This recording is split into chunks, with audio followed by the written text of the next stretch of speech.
ಆತ್ಮೀಯ ಕೇಳುಗರಿಗೆ ನಮಸ್ಕಾರ. ಇವತ್ತೊಂದು ಸುಂದರವಾದ ಕಥೆಯನ್ನು ಹೇಳ್ತೀನಿ.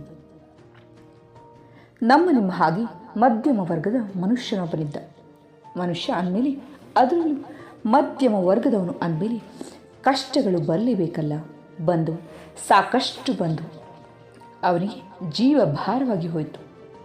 ಒಂದು ಸಮಸ್ಯೆ ಪರಿಹರಿಸುವುದರೊಳಗೆ ಮತ್ತೊಂದು ಸಿದ್ಧವಾಗಿಯೇ ಇರ್ತಾಯಿತ್ತು. ಜೀವನ ಅವನ ಸಮಸ್ಯೆಗಳಿಗೆ ಪರಿಹಾರವೂ ಇಲ್ಲ. ಅವನು ಬದುಕಿರುವುದೇ ಸಮಸ್ಯೆಗಳನ್ನು ಪರಿಹರಿಸಲು ಒಂದು ತಿಳಿತಾ ಇಲ್ಲ. ಒಂದಿನ ಸಾಕಾಗಿ ಒಬ್ಬ ಗುರುಗಳ ಬಳಿ ಹೋಗಿ ತನ್ನ ಕಷ್ಟವನ್ನು ಹೇಳಿಕೊಂಡ. ಜಾತಕ ತೋರಿಸಿದ.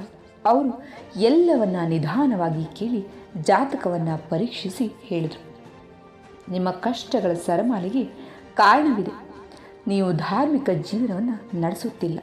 ಇನ್ನು ಮೇಲೆ ಮನೆಯಲ್ಲಿ ಪೂಜೆ ಪುನಸ್ಕಾರ ಮಾಡಿಕೊಂಡು ಮನಃಶಾಂತಿ ಬರ್ತದೆ. ಅನಂತರ ನಿಮ್ಮ ಕಷ್ಟಗಳಿಗೆ ಸರಿಯಾದ ಪರಿಹಾರ ಹುಡುಕುವ ಮನೋನಿರ್ಧಾರ ಕೂಡ ಬರ್ತದೆ. ಆಗ ನಿಮ್ಮ ಕಷ್ಟಗಳ ಪರಿಹಾರವಾಗ್ತದೆ.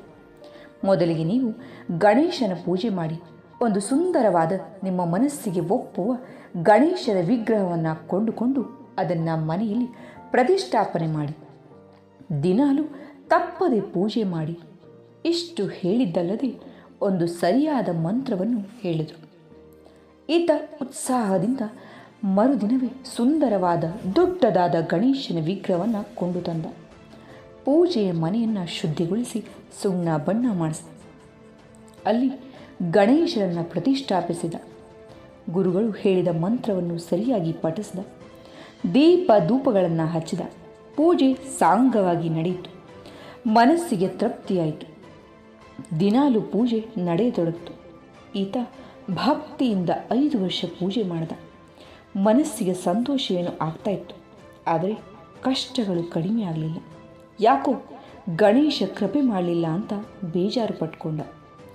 ಯಾವಾಗ ಪೂಜೆ ಫಲ ನೀಡಲಿಲ್ಲೋ ಪೂಜೆಯಲ್ಲಿನ ಮೊದಲಿನ ಆಕರ್ಷಣೆ ಕಡಿಮೆ ಆಗಲಾರಂಭಿಸಿತು. ಮತ್ತೊಂದು ದಿನ ಇನ್ನೊಬ್ಬ ಗುರುಗಳ ಕಡೆಗೆ ಹೋಗಿ ತನ್ನ ಕಷ್ಟಗಳನ್ನು ಹೇಳಿಕೊಂಡ. ಇದುವರೆಗೂ ತಾನು ಮಾಡಿದ ಪ್ರಯತ್ನಗಳ ಬಗ್ಗೆಯೂ ಹೇಳಿಕೊಂಡ. ಅವರು ಅದನ್ನೆಲ್ಲ ಕೇಳಿ ತಲೆ ಅಡ್ಡಡ್ಡಾಗಿ ಅಲುಗಾಡಿಸಿ ಅಸಮ್ಮತಿಯನ್ನು ತೋರಿಸಿದ್ರು.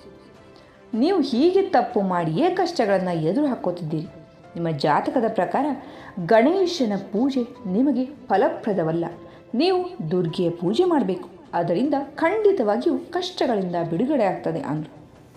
ಈತನಿಗೆ ಬೇರೆ ಉಪಾಯವೇನೂ ಇರಲಿಲ್ಲ. ಒಂದು ಸುಂದರವಾದ ದುರ್ಗೆಯ ವಿಗ್ರಹವನ್ನು ಕೊಂಡು ತಂದ. ಪೂಜೆಯ ಮನೆಯಲ್ಲಿ ಗಣೇಶನ ವಿಗ್ರಹವನ್ನು ಹಿಂದೆ ತಳ್ಳಿ ದುರ್ಗೆಯನ್ನು ಪ್ರತಿಷ್ಠಾಪಿಸಿದ. ದುರ್ಗಾ ಪೂಜೆ ಪ್ರಾರಂಭ ಆಯಿತು. ಆದರೆ ಅವನ ಕಷ್ಟಗಳು ಕಡಿಮೆಯಾಗುವುದರ ಬದಲು ಹೆಚ್ಚಾಗತೊಡಗಿತು. ಮೊದಲೇ ವಾಸಿಯಾಗಿತ್ತು ಅನ್ನಿಸ್ತು. ಈಗ ಯಾವ ಗುರುಗಳ ಬಳಿಗೂ ಹೋಗಲಿಲ್ಲ. ದುರ್ಗೆಯನ್ನು ಹಿಂದೆ ತಳ್ಳಿ ಗಣೇಶನ ಮುಂದೆ ತಂದುಕೊಂಡು ಪೂಜೆ ಮಾಡಿದ. ಊದ್ಬತ್ತಿ ಹಚ್ಚಿ ನಮಸ್ಕಾರ ಮಾಡಿ ಗಣೇಶನ ವಿಗ್ರಹದ ಕಡೆಗೆ ನೋಡಿದ. ಆಗ ಅವನಿಗೆ ತುಸು ಕೋಪವೇ ಬಂತು. ತಾನು ಗಣೇಶನಿಗಾಗಿ ಹಚ್ಚಿದ ಊದುಬತ್ತಿಯ ಹೊಗೆ ದುರ್ಗೆಯ ಮುಖದತ್ತ ಹೋಗ್ತಾ ಇದೆ. ಧಡಕ್ಕನೆ ಎದ್ದು ಒಂದಿಷ್ಟು ಹತ್ತಿಯನ್ನು ತಂದ. ಅದನ್ನು ದುರ್ಗೆಯ ವಿಗ್ರಹದ ಮೂಗಿನಲ್ಲಿ ತುರುಕದ. ಗಣೇಶನಿಗಾಗಿ ಹಚ್ಚಿದ ಧೂಪದ ವಾಸನೆ ದುರ್ಗೆಗೇಕೆ ಹೋಗಬೇಕು? ಕಣ್ಣು ಮುಚ್ಚಿ ಪ್ರಾರ್ಥನೆ ಮಾಡತೊಡಗಿದ. ಆಗ ಮಗು, ನಿನ್ನ ನಂಬಿಕೆಗೆ ಸಂತೃಪ್ತಳಾಗಿದ್ದೇನೆ, ಕಣ್ಣು ತೆರೆ ಅನ್ನೋ ಧ್ವನಿ ಕೇಳಿಸ್ತು. ಕಣ್ಣು ತೆರೆದರೆ ಸಾಕ್ಷಾತ್ ದುರ್ಗೆ ಪ್ರತ್ಯಕ್ಷಳಾಗಿದ್ದಾಳೆ. ಅವನಿಗೆ ಆಶ್ಚರ್ಯ. ನಾನು ನಿನ್ನನ್ನು ಪ್ರಾರ್ಥಿಸಿಯೇ ಇಲ್ಲ, ನೀನು ಏಕೆ ಬಂದೆ ಅಂತ ಕೈ ಮುಗಿದು ಕೇಳಿದ.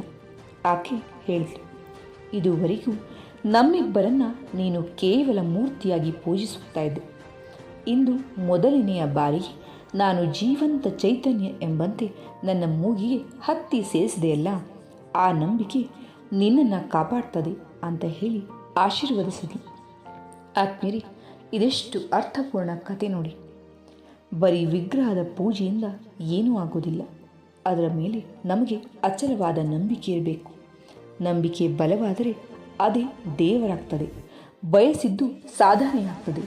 ಸತತ ಪರಿಶ್ರಮದ ಜೊತೆಗೆ ಅಚಲವಾದ ನಂಬಿಕೆಯನ್ನು ಇಟ್ಕೊಳ್ಳೋಣ ಅಂತ ಹೇಳ್ತಾ ನನ್ನ ಕಥೆಯನ್ನು ಮುಗಿಸ್ತೀನಿ.